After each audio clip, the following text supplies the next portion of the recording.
MGS നാരായണൻ്റെ പ്രധാനപ്പെട്ട ഒരു പുസ്തകം അങ്ങനെയാണ്, Calicut the city of truth revisited, സത്യത്തിൻ്റെ നഗരം വീണ്ടും കാണുമ്പോൾ. അപ്പോൾ എന്താ സത്യത്തിൻ്റെ നഗരം എന്ന് പറയുന്നത്? ഞാൻ അതിൻ്റെ ആ കഥ പറയാം. പഴയ ഒരു കഥയാണ് കേട്ടോ, കഥയാണ്, സ്റ്റോറിയാണ്, ഹിസ്റ്ററി അല്ല. നമ്മുടെ നാട്ടിലിപ്പോൾ സ്റ്റോറിയൊക്കെ ഹിസ്റ്ററിയായും ഹിസ്റ്ററിയൊക്കെ സ്റ്റോറിയായി മാറിക്കൊണ്ടിരിക്കുന്ന ഒരു കാലമാണ്. അതുകൊണ്ട് ഇനി ഞാൻ പറയാൻ പോകുന്നത് സ്റ്റോറിയാണ്, ഹിസ്റ്ററി അല്ല. പണ്ട് അറേബ്യയിലുള്ള ഒരു സുൽത്താൻ ഒരു കൂട്ടം കപ്പൽക്കാരെ പറഞ്ഞയച്ചു. എന്തിനാണ്? ഈ ഭാഗത്തൊക്കെയുള്ള രാജാക്കന്മാരെയും നഗരങ്ങളൊക്കെ മനസ്സിലാക്കാൻ വേണ്ടിയിട്ട്. അപ്പോൾ അത് എന്ത് കൊടുത്തയച്ചു?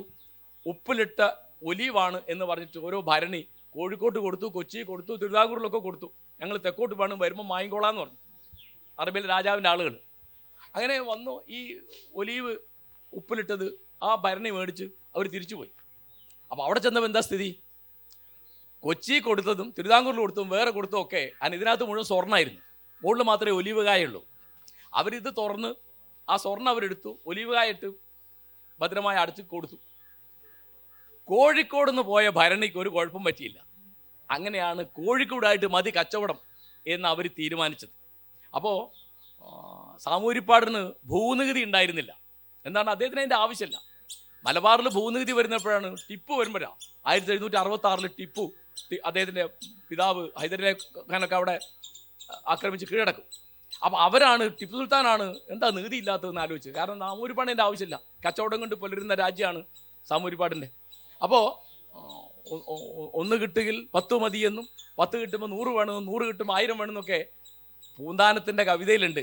അത് ഇവിടുത്തെ കച്ചവടത്തിൻ്റെ സമൃദ്ധി കാണിക്കുന്നതാണ്. 16-ാം നൂറ്റാണ്ടിലാണ് പൂന്താനം. അപ്പോൾ ഞാൻ പറയുന്നത്, ഈ കച്ചവടം കൊണ്ട് വളരെയധികം മെച്ചപ്പെട്ട രാജാവായിരുന്നു സാമൂതിരിപ്പാട്. അന്ന് കൊച്ചി രാജാവിൻ്റെ സ്ഥിതി അറിയോ? അദ്ദേഹത്തിൻ്റെ കൊട്ടാരം ഓല മേഞ്ഞത് ഓടാക്കിക്കോട്ടെ എന്ന് ചോദിച്ച് സമ്മതം ചോദിച്ച് കത്തയച്ചു സാമൂതിരിപ്പാടിന്. സാമൂതിരിപ്പാട് വേണ്ടാന്ന് പറഞ്ഞു, അത് മാറ്റാൻ പറ്റിയില്ല. ആ മാതിരിയാണ് നമ്മുടെ രാജാക്കന്മാരൊക്കെ ഉണ്ടായിരുന്നത്. അപ്പോൾ അങ്ങനെ കോഴിക്കോടിൻ്റെ പ്രസിദ്ധി, അതിൻ്റെ പ്രധാനപ്പെട്ട കാര്യം ഈ അറബികളുമായിട്ടും യവനന്മാരുമായിട്ടും ചൈനക്കാരുമായിട്ടൊക്കെ കേട്ടോ, ചീനച്ചട്ടി എന്നില്ലേ, ചീന വല എന്നില്ലേ, ചീന ഭരണി എന്നില്ലേ, അതൊക്കെ അന്ന് അവിടെ വന്ന സാധനങ്ങളാണ്. ഇപ്പോൾ കോഴിക്കോട്ടൊരു ചൈനക്കാർ വന്നിട്ട് കച്ചവടത്തിന് ഇരിക്കുന്നതിൻ്റെ ചില ശില്പങ്ങളൊക്കെ അവിടെയുണ്ട്. അപ്പോൾ ഇന്നിപ്പോൾ കോഴിക്കോട് സാഹിത്യ നഗരമായി പ്രഖ്യാപിക്കപ്പെട്ടതിൻ്റെ പ്രധാനപ്പെട്ട ക്രെഡിറ്റ് പോകേണ്ടത് തീർച്ചയായിട്ടും മേയർ ശ്രീമതി ഡോക്ടർ ബീന ഫിലിപ്പിനാണ്. ഞാൻ എല്ലാ മലയാളികൾക്കും വേണ്ടി ഈ സഭയുടെ മുമ്പിൽ ഒരിക്കൽ കൂടി അവരെ അനുമോദിക്കുന്നു. പിന്നെ പഴയ കഥ പറയാനാണെങ്കിൽ സാഹിത്യത്തിന് ഇപ്പം എല്ലാവരും ഇപ്പോൾ പറയുന്നത് എന്താണ്? അവിടെ വൈക്കം മുഹമ്മദ് ബഷീർ ഉണ്ടായിരുന്നു, പിന്നെ MT വാസുദേവൻ ഇപ്പോൾ അവിടെ ഉണ്ട്. ഇതൊക്കെ ശരിയാണ്. പക്ഷേ ഇതിൻ്റെയൊക്കെ എത്രയോ മുമ്പ് ഒരു വലിയ സാഹിത്യ പാരമ്പര്യം ഉള്ള നഗരമാണ് കോഴിക്കോട്.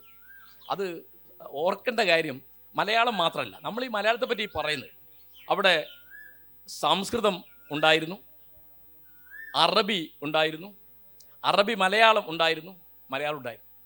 അപ്പോൾ കോഴിക്കോടിൻ്റെ സംസ്കാരത്തെ പറ്റി ആലോചിക്കുമ്പോൾ ആദ്യം ഓർക്കേണ്ട പേര് രേവതി പട്ടത്താനത്തിൻ്റെയാണ്. അവിടുത്തെ പണ്ഡിത സാമൂതിരിപ്പാട് നടത്തിയിരുന്ന വളരെ വളരെ ദക്ഷിണേന്ത്യയിലെങ്ങും പ്രസിദ്ധമായിരുന്നതാണ് രേവതി പട്ടത്താനം. അവിടുത്തെ ചില പണ്ഡിതന്മാരുടെ പേരുകൾ കേട്ടിട്ടുണ്ടാവും, ഉദ്ദണ്ഡ ശാസ്ത്രികൾ. അദ്ദേഹമാണ് കോകില സന്ദേശം എഴുതിയതെന്ന് പറയുന്നു. പിന്നെ കാക്കശ്ശേരി, അങ്ങനെ ഒരുപാട് കഥകളൊക്കെ ഉണ്ട്. പറയാനിവിടെ മധു സമ്മതിക്കില്ല, നേരമില്ല.